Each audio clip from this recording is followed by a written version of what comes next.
Letras, vidas, vueltas y ejes del mundo. Es una ojeada plural al mundo y también un espacio en el que el auditorio y los conductores pueden reconocer varios ángulos de análisis.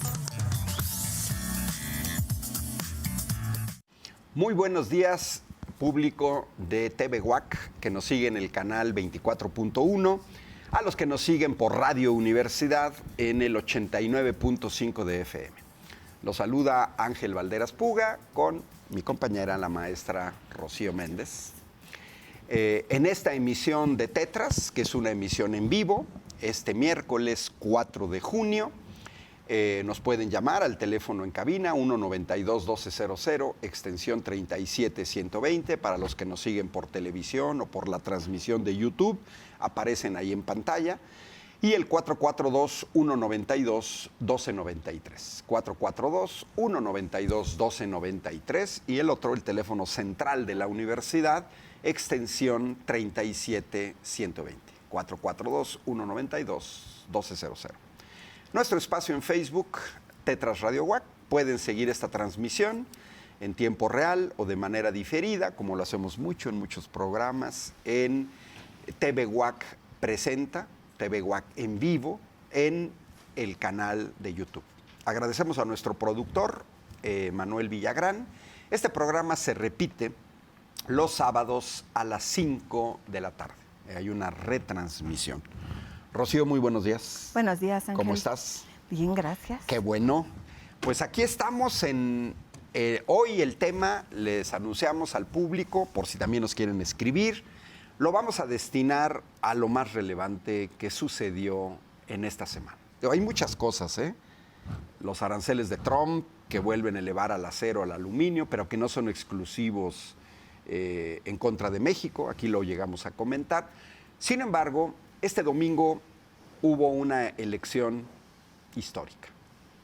Rocío, ¿cuáles son tus impresiones de lo que pasó del domingo? Bueno, también antes del domingo, lógicamente, ¿no? Pero ¿cómo viste tú este proceso? Vamos a ir sumando opiniones que hemos recogido de gente a favor, de gente en contra, argumentos a favor, argumentos en contra. Hoy en la mañanera había que un número excesivo de votos anulados, como si hubiera sido de que lo anule a propósito, y no se dan cuenta que antes del proceso electoral, como en todos los procesos electorales, el INE publicó un video que está en el portal del INE explicando cuándo se iban a anular los votos. En una boleta tan complicada, con personas analfabetas, con personas semianalfabetas, pues es evidente que ibas a llenar mal algunas boletas. Es más, yo tengo un amigo abogado que dice que el día de la boleta se equivocó y tuvo que hacer tachones. O sea, habrá que ver no el número de votos anulados, sino también la razón por la que fueron anulados. Y eso es muy importante. Sí, fíjate que, hablando de lo que sucedió antes, el INE realmente hizo muy poca difusión del manejo que, en primer lugar, de la boleta, y cuando ya se definió la boleta que se iba a utilizar, de cómo se debería de llenar, todo estaba generalmente en línea. Muchas personas analfabetas o de comunidades retiradas no tienen el acceso a Internet, por tanto, pues ni podían revisar las características de los candidatos, ni tampoco cómo se debería de llenar la boleta. Se dejó, también hubo impedimento de que los candidatos usaran recursos públicos amplios para poder hacer su campaña. Entonces, pues estuvo limitado a que algo en redes, quienes los pudiéramos apoyar, y también las visitas eventuales, esporádicas, que pudieron hacer algunos lugares para presentarse. Entonces, esos son dos inconvenientes. El otro son las mismas características de la boleta, que la boleta sí resultó compleja y que era imposible llenarla en un tiempo adecuado para no ocupar demasiado el espacio de la casilla si no llevabas un acordeón, porque pues eran muchos candidatos y además implicaba pues haber revisado cuáles eran las características de cada candidato y cuáles te parecían mejor y pues llevar ya tu acordeón o tu resumen hecho previamente para poder llegar ya nada más a hacer el llenado. Entonces hubo personas que efectivamente entre la presión de que había más gente atrás o de la confusión de los números o la confusión de los nombres, pues se llenaron incorrectamente. Creo que son cosas que sí hay que tener en cuenta para la siguiente elección y que deberían de considerarse para corregirse. Porque en la próxima elección pues también va a haber elección de gobernadores y de la otra parte del Poder Judicial, que va a ser muy amplia la elección y por tanto pues generaría esos problemas. Luego ya durante la elección hay un cuestionamiento que me parece bastante infantil de la oposición, incluso de algunos morenistas, que señalan que el resultado fue así porque hubo un acordeón. Y es absurdo pensar... Antes, déjame interrumpirte. A ver, antes de pasar a los acordeones, ahorita tocamos el tema de los acordeones, pero el tema que tocaste primero, de la complejidad de la elección. ¿Por qué? Porque es importante señalarlo. Mira, es la única vez en la historia que vamos a tener un proceso como el domingo. Nunca jamás se va a volver a repetir. ¿Por qué? Porque el domingo, a diferencia de Durango y Veracruz, donde las elecciones fueron concurrentes, ayer yo veía en el noticiero de Canal 11, donde los invito a que vean una cápsula que hago los martes para el Canal 11, el noticiero de Vianey Fernández y Jorge Armando Rocha, que es de 7 a 8 de la noche. En ese noticiero apareció un experto en manejo de datos con un mapa que marca la participación. Ninguna sorpresa. También. La mayor participación fue en Veracruz y en Durango. ¿Por qué? Pues porque ahí la gente salió a votar por presidentes municipales y al mismo tiempo por jueces. Bueno, no votaron diputados locales, no votaron gobernador, pero era evidente. Lo que nosotros vamos a ver en el futuro es elecciones concurrentes, al igual que en Estados Unidos, al igual que en Suiza, al igual que en Bolivia, elecciones al mismo tiempo del Poder Ejecutivo, del Poder Legislativo y del Poder Judicial.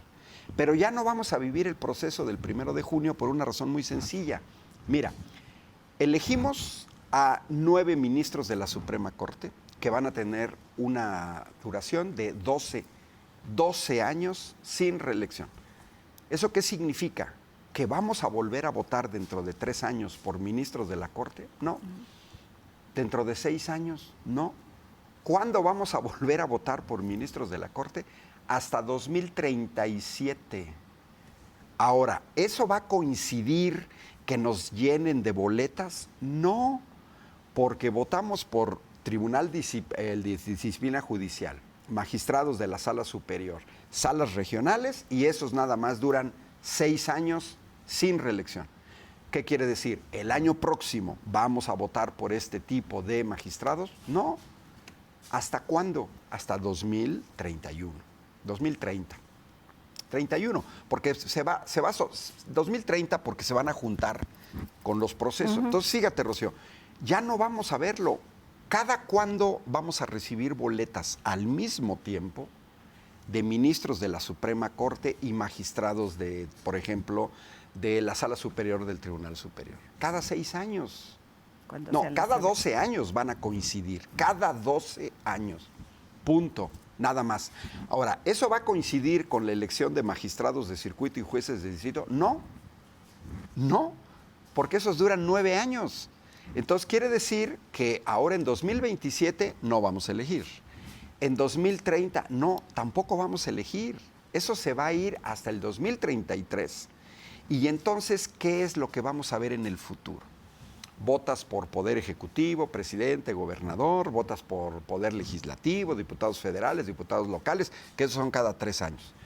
¿Vas a votar por jueces cada 3 años? No. Entonces, ¿qué es lo que va a suceder?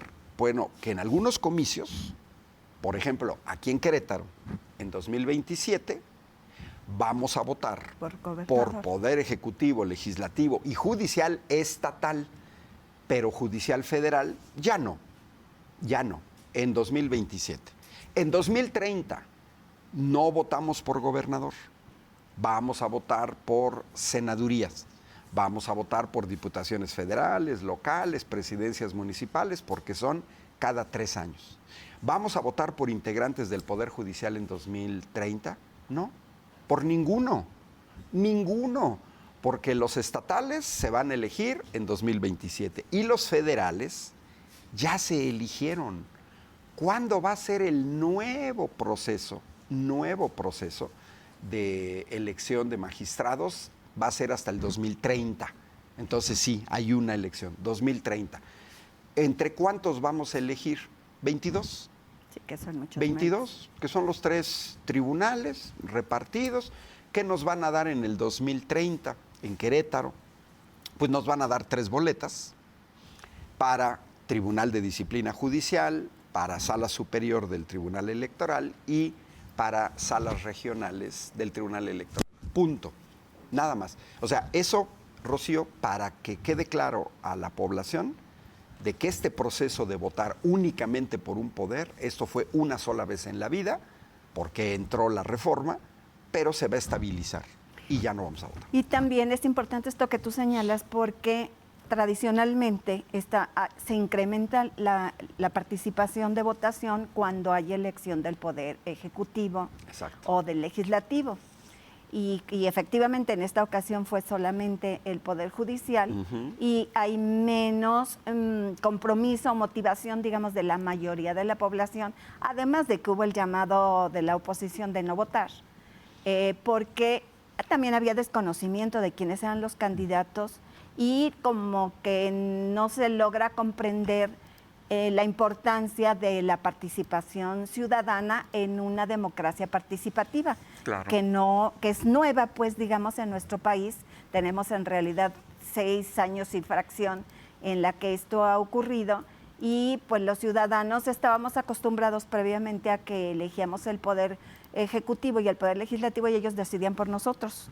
Y ahora pues tenemos que seguir aprendiendo que nosotros vamos a decidir.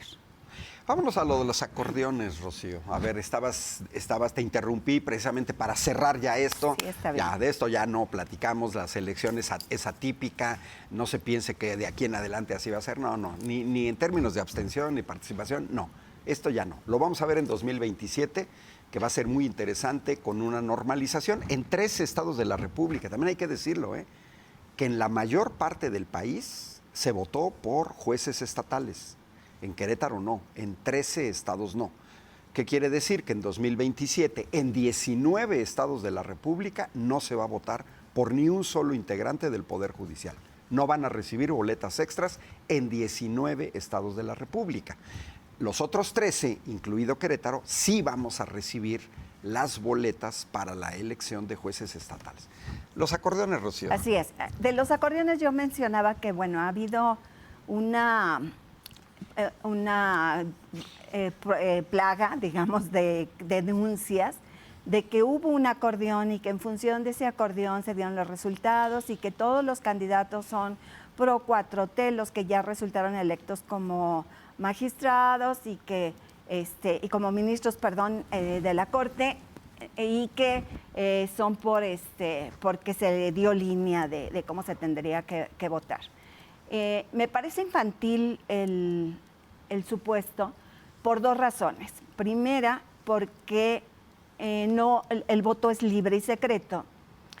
Y si bien todos hicimos, o la mayoría hicimos un acordeón para poder ir a votar, porque hubiese sido muy tardado llegar y identificar ahí los candidatos por los que ya habíamos decidido votar y anexar el voto, pero había cantidad enorme de acordeones. Muchas personas lo hicimos público, se compartió con grupos de personas y no había ninguno que coincidiera entre sí con los demás.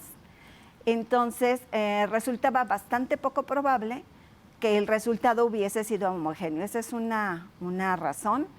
La otra es que justamente la oposición estuvo llamando a no ir a votar. No sé si fue por razón verdaderamente de decir que se invalidara el proceso o si fue porque sabían que iban a perder. Pero en cualquiera de ambas razones, era evidente que si la mayor parte de la población que fuimos a votar somos pro 4T, pues los candidatos que iban a resultar electos iban a ser los pro 4T, porque necesariamente pues son los que a nosotros nos convencen cómo pudiesen realizar ese trabajo en el Poder Ejecutivo. Además de que también hubo la situación de que algunos candidatos que, por ejemplo, a mí me hubiese gustado que llegaran que quedaran en estos primeros 5 y 4 de la Suprema Corte, pues no quedaron, a pesar de que hice público mi acordeón. Igual con otros compañeros, me consta que tampoco quedaron algunos de los candidatos que habían propuesto, y por tanto, si vemos también los resultados en la votación, que esto lo va a ampliar más aquí Ángel, también queda evidente que no fue posible que el resultado se diera en función de un acordeón. Mira, yo quisiera abundar sobre los acordeones, hay mucho que decir. En primera tenemos que utilizar el plural, como acabas de decir, Rocío. Acordeones, en plural. Porque coincido con Rocío, yo al menos en mi computadora tengo 30 acordeones distintos. Es más, tengo acordeones que gente cercana al Partido Acción Nacional en Querétaro, así nos lo dijeron, también estuvieron pasando acordeones, y fuertemente sospechas que sí, porque promovían para la Suprema Corte de Justicia de la Nación a la ex procuradora en el narcogobierno de Felipe Calderón, Marisela Morales. Lo veías. Yo creo que nadie pro 4T iba a proponer a Marisela Morales, ¿no? Que trabajó codo con Genaro García Luna, condenado por narco en los Estados Unidos, ¿no? Bueno, y también proponían, por ejemplo, a la exdiputada del PRI, Zulema Mosri, que se enojó con los periodistas Álvaro Delgado y Alejandro Páez, específicamente con Álvaro Delgado, porque recordó su pasado como diputada del PRI, Zulema Mosri. Y también le molestó a Zulema Mosri que le recordaran que es esposa de Macedo de la Concha, aquel procurador con Vicente Fox, que instrumentó el desafuero en contra de Andrés Manuel López Obrador. Entonces, al menos aquí en Querétaro, yo vi que había 2 acordeones distintos del PAN, mínimo. Y por otro lado, yo vi una enorme cantidad de acordeones en el cual youtubers, por ejemplo, escritores, periodistas, los hicieron público. Yo hice público un acordeón, que los invito a que vean mis redes sociales, están en Facebook, están en X, y no coincide con los resultados que aparecieron. Al igual que tú, me hubiera gustado, por ejemplo, yo voté por Isaac de Paz, yo voté por Federico Anaya, y no aparecieron, ¿no? Y también voté por Raimundo Espinosa. Del único que yo voté por Hugo Aguilar. De manera muy consciente, yo voté por Hugo Aguilar. Y te digo, la ventaja de haberlo hecho público antes es que ahí está. Y yo di a conocer el acordeón porque era el sentido de mi voto, que además ahorita también regreso a otra parte importante. Y en el caso de las mujeres, pues yo voté por Natalia Telles, que se quedó fuera. También yo voté por ella. Pero casi quedaba. Bueno, ¿qué no checa, a ver, en esta cuestión de los acordeones? Yo vi 2 tipos de acordeones y tengo incluso fotos de muchos de ellos. Hubo gente que hizo su acordeón, Rocío, en una hoja de papel de un cuaderno y subía su foto a grupos de chat. Yo voy a votar por... Este es mi acordeón personal, escritos a mano. Mi familia y yo vamos a votar por esto. O el acordeón se hizo en familia. Otros, el que yo usé, se construyeron de manera colectiva durante 2 meses. A mí me parece ofensivo que me vengan a decir que nos dieron indicaciones de voto cuando no es así. Porque esta construcción colectiva que yo la hice con un colectivo de colectivos a nivel nacional, nos tardamos 2 meses, nos entrevistamos con varias y varios de los candidatos. Nos entrevistamos con Lenia Batres, nos entrevistamos con Estela Ríos, nos entrevistamos con Fabiana Estrada, nos entrevistamos con Natalia Telles, con Selene Cruz, precisamente para para conocer, y nos entrevistamos también con Bernardo Batis, con Hugo Aguilar nos entrevistamos, con Isaac de Paz, con Federico Anaya, con Raimundo Espinosa. Es decir, hay colectivos que a nivel nacional, sin esperar ninguna línea, hicimos nuestra tarea. A mí me da pena, la verdad, pena ajena, lo que escribió la dramaturga Sabina Berman. Ajá. En donde dice que no se cumplieron 2 requisitos esenciales de la elección. El primero es que no se sabía por quién se iba a votar. Híjole. Eso se lo podríamos aceptar, Rocío, a una persona analfabeta o semianalfabeta, pero no a una dramaturga que tiene un programa en Canal 11 de análisis político. Porque si me estuviera viendo Sabina Berman, pues yo le diría que tuvimos 2 meses en el portal del INE para revisar el currículum, si es que me interesaba la elección, es que eran muchos. Híjole, pues yo aquí en esta computadora tengo los perfiles de trayectorias, no los que puso el INE, no. Los que construimos de manera colectiva, tenemos los 64 perfiles de los 64 candidatos y candidatas a la Suprema Corte.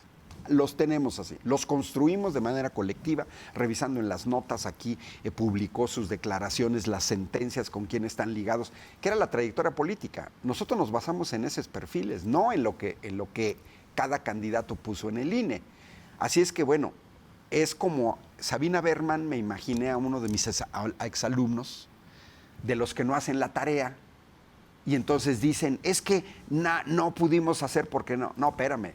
Tú no pudiste, tú no hiciste la tarea, a ti no te interesó. Ahora, a mí que no me diga Sabina Berman que le espantan 64 perfiles. Claro, si tú dices esa tarea es individual, bueno, sí, pero si Sabina se hubiera juntado con otra gente, hubiera hecho como nosotros. Mira, 64 perfiles divididos entre 10 personas, 6. Vámonos. Rápido sacas perfiles. Y por otro lado, quien está interesado en la cosa pública, ya sabemos, por ejemplo, había 3 candidatas, las únicas 3 del grupo no faccioso de la Suprema Corte, que fueron al proceso de elección.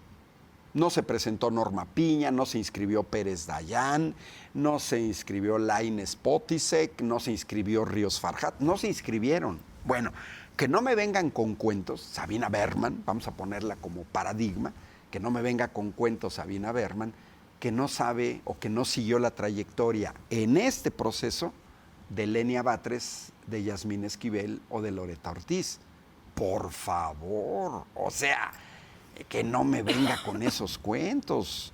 Fíjate, yo incluso cambié mi sentido del voto en algunos casos, porque la riqueza de un acordeón colectivo es precisamente el intercambio de información. Y como lo hicimos a nivel nacional, decía, no, es que nosotros conocemos a este.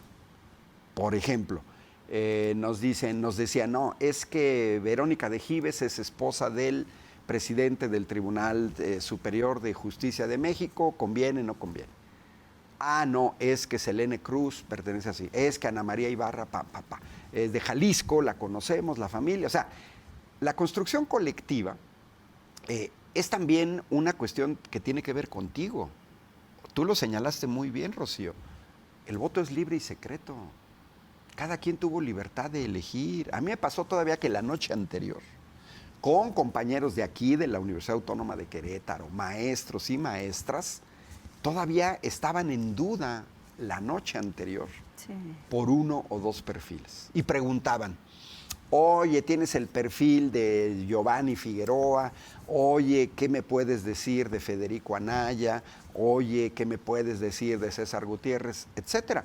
Y eso quedó registrado en muchos chats. Las preguntas a veces eran individuales, eran colectivas. Yo tengo vecinos de mi colonia que me preguntaron, oye Ángel, ¿cómo ves? Pero muchos de ellos ya tenían definidos varios perfiles. Les faltaba para completar su acordeón personal. Es más, hay gente que me dijeron, oye Ángel, es que sí nos gustó su acordeón, pero queremos meter a fulanito de tal. Mételo. O sea, a ver, no se trata de que sea un dogma, casillas fijas, y mucha gente lo hizo. Fíjate que incluso el acuerdo de este grupo nacional que nos dedicamos a construir perfiles durante 2 meses, toda la campaña prácticamente, fue muy interesante porque como no nos poníamos de acuerdo en un perfil, a ver, ¿cómo fue nuestro acuerdo? Yo creo que así se deben construir los acordeones. Primero, varios candidatos fueron por consenso. O sea, y fíjate, el único consenso que hubo fue por Hugo Aguilar para hombres y Lenia Batres para mujeres. Nada más ahí hubo consenso. De ahí en fuera, por ejemplo, muchos dijeron no queremos a Yasmín Esquivel ni a Loreto Ortiz porque no se bajaron el sueldo, porque han titubeado con ciertas cosas, etcétera, ¿no? Cuando no, en un grupo, cuando no logras el consenso, ¿a qué te vas? A la votación.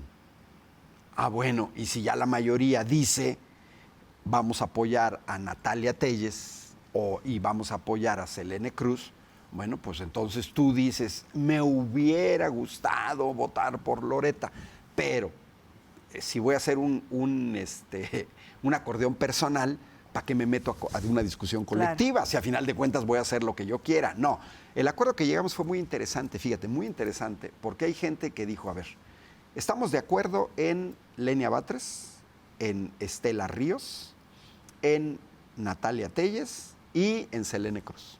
4. Queda un quinto. Ah, bueno, ya en ese quinto nosotros proponemos a fulanita de tal. ¿Ok? Bueno, pero pueden cambiar ese último lugar.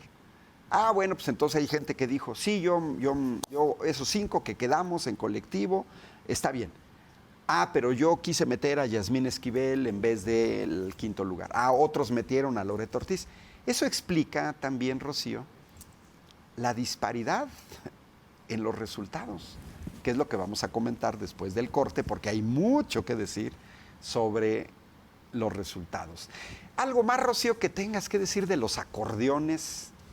Pues en general fue así, creo, Ángel, quienes estábamos interesados en este proceso de sí estar consultando, estar comentando, estar comparando el candidato que tú propones, qué características, qué antecedentes tienes de él, porque no era suficiente lo que aparecía en la página del INE, porque solamente hablaba de su trayectoria académica. Y un poquito de sus cargos que habían tenido.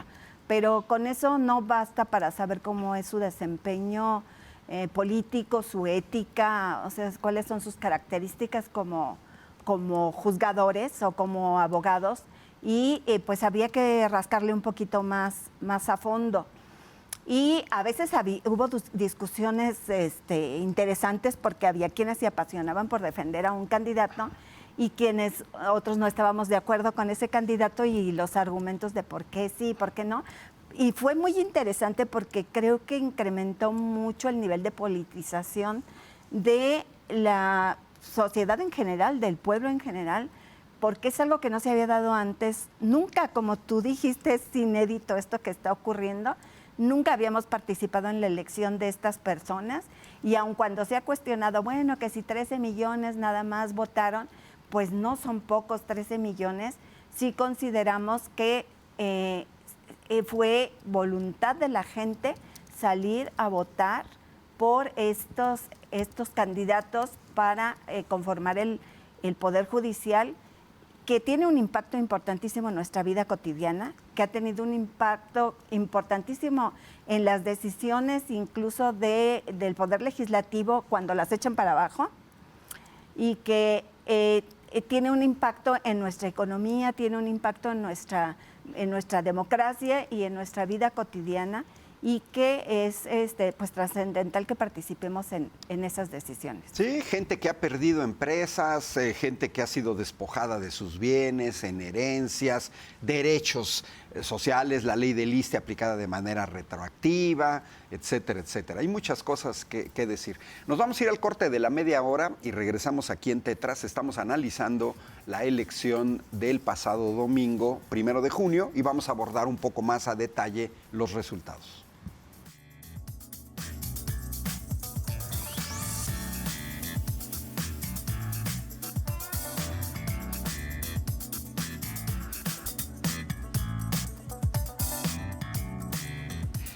Bueno, pues regresamos aquí en Tetras este miércoles 4 de junio. Estamos discutiendo el resultado, bueno, el proceso de la elección del 1 de junio. Un proceso muy interesante, un proceso inédito, pero inédito en México.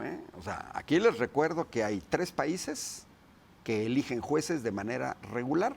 Para comenzar, nuestros vecinos del norte, en Estados Unidos, donde no hay alaraca, donde no hay nada, la gente vota por ejecutivo, legislativo y judicial. Y lo mismo sucede en Bolivia y lo mismo sucede en Suiza de manera regular. Y en Japón, cada 10 años hay revocación de mandato del Poder Judicial. Es decir, los jueces se someten al voto popular para ver si se quedan en el cargo o no. Eso es bastante interesante. Y mandamos saludos a David Álamos hasta Coatzacoalcos, Veracruz. Ajá. Nos pregunta Adolfo Franco que si en 2027, además de las elecciones locales, vamos a votar por la otra mitad. Sí, así es, así es. No, así es. Nosotros le diríamos a Adolfo Franco, a lo mejor lo dije mal, pero la idea no era esa, 13 estados. 13 estados no elegimos jueces estatales este domingo. 13, entre ellos Querétaro. ¿Qué significa? Los 19 estados que sí eligieron el domingo jueces estatales, en 2027 ya no eligen jueces estatales. Y en los 13 estados como Querétaro, que no elegimos jueces estatales, sí elegimos jueces estatales en 2027. Así, 2027. Y luego ya nos va a tocar en 2030 los cargos que duran nada más un sexenio. Es como lo que dura la presidencia de la República, lo que duran las gubernaturas y lo que duran los senadores, ¿no? Y van a ir desfasados y algunos se van a complementar. Por ejemplo, elegir gobernador, presidente, senador es cada 6 años. Pero elegir presidentes municipales o diputados locales o diputados federales es cada 3 años. Es lo que tú decías en el pasado bloque, Rocío, en las llamadas elecciones intermedias.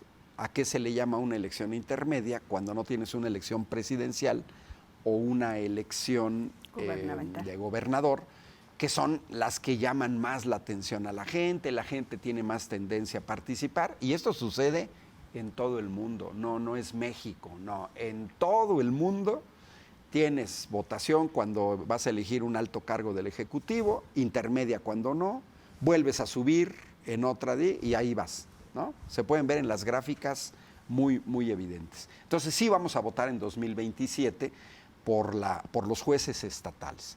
Sí votamos en Querétaro por jueces que van a operar en Querétaro, pero son federales. O sea, es como las plazas también de los maestros.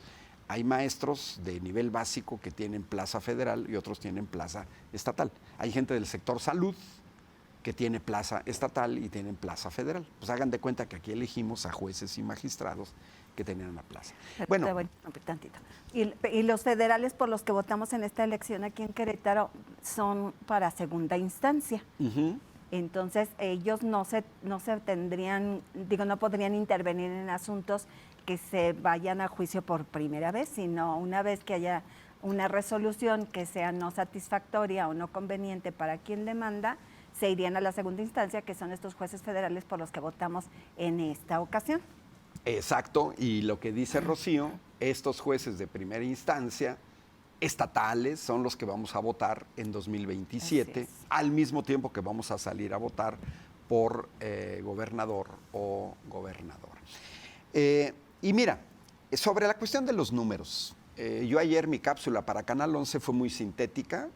La presidenta lo dijo, yo lo dije desde el domingo en la noche.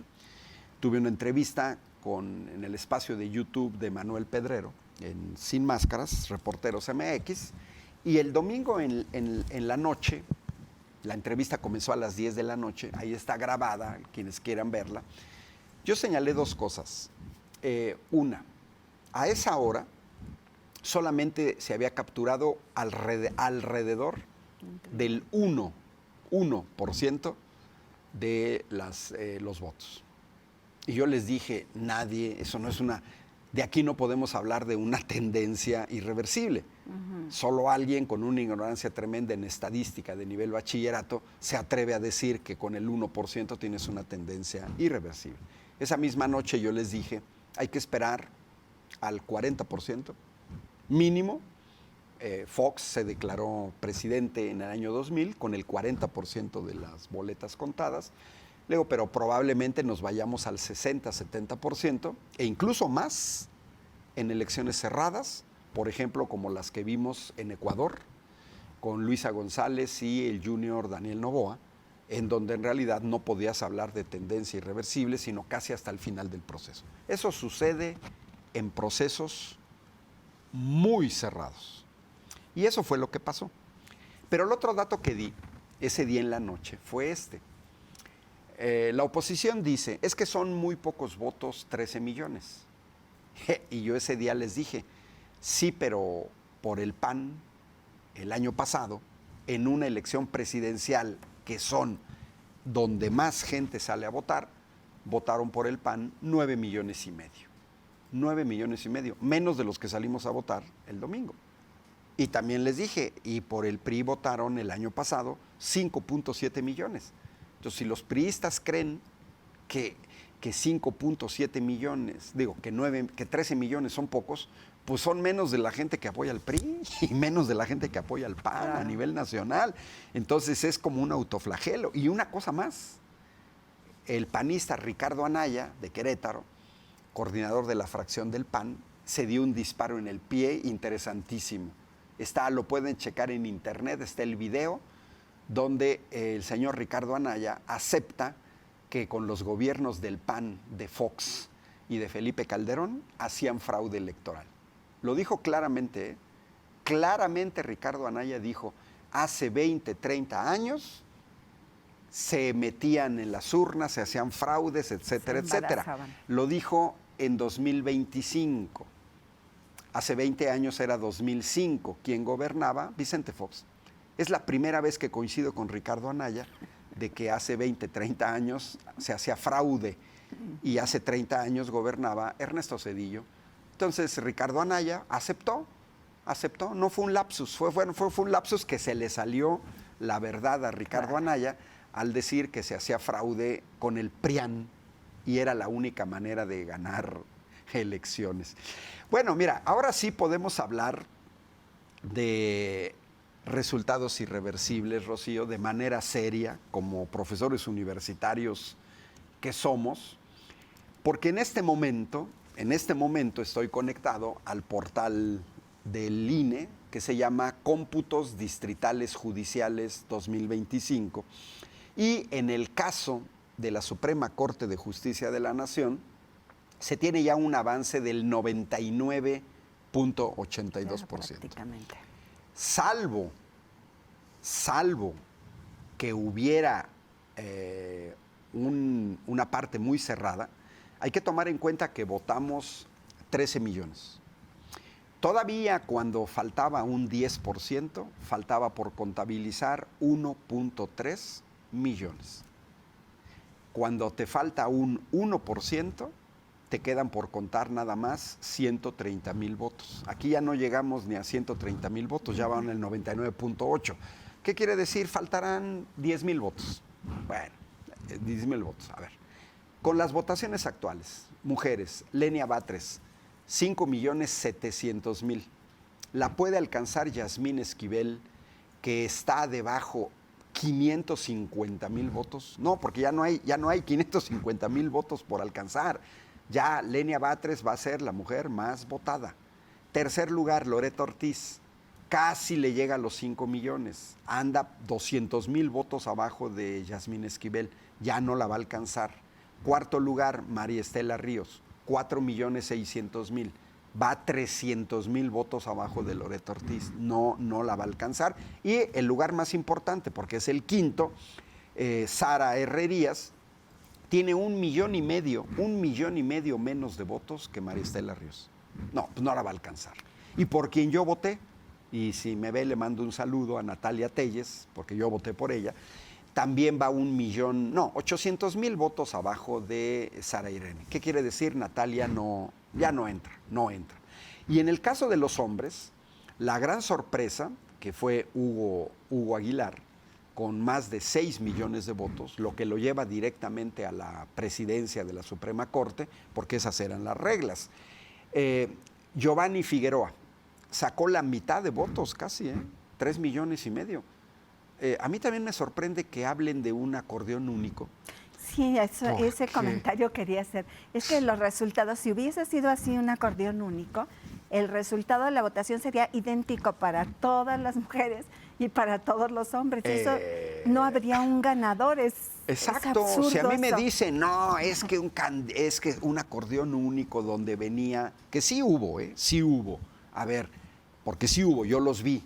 No, pues Hugo Aguilar el 34, Giovanni el 43. Sí, pero entonces explíquenos por qué Giovanni Figueroa sacó 3 millones de votos menos que Hugo Aguilar.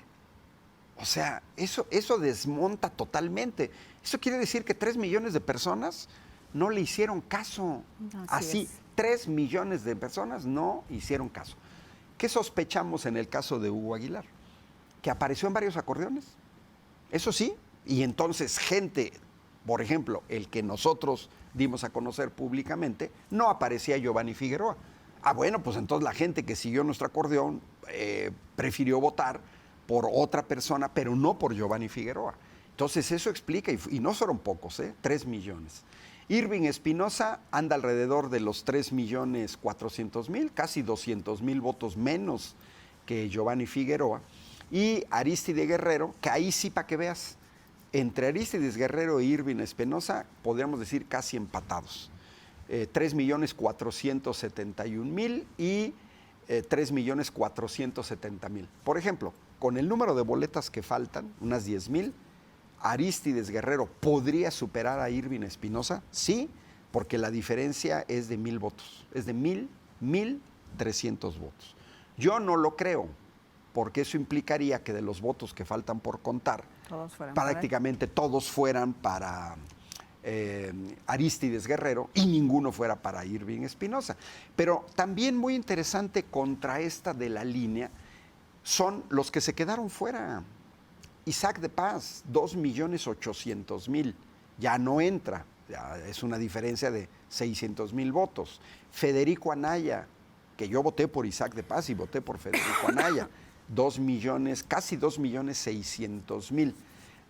Y César Gutiérrez, 2,400,000. Esto desmonta mucho eso, porque hay 3 candidatos, uno de ellos Isaac de Paz, casi llega a los 3 millones, Federico Anaya, 2,5 millones, y vamos a redondear, César Gutiérrez también cercano a los 2,5 millones. Hay 2 candidatos. Luego ya viene un candidato con más de 1 millón, Sergio Molina Martínez, que también lo vi en varios acordeones. Y luego ya vienen otros que no llegaron al millón, pero que sí tienen un número consistente de votos, como Raimundo Espinosa, Edgar Corso o Ulises Carlín, con 800,000 votos. Entonces, ¿qué es lo que nos marcan en estos datos? ¿Qué nos dicen? Que esto ya está decidido hoy al día 4 de junio a las casi 10 de la mañana, ya no va a haber cambios.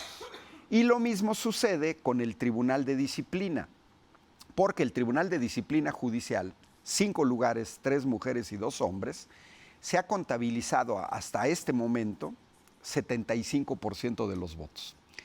En ese caso, en el caso de las mujeres, la queretana Celia Maya, conocida de todos ustedes, lleva la delantera casi 3,5 millones.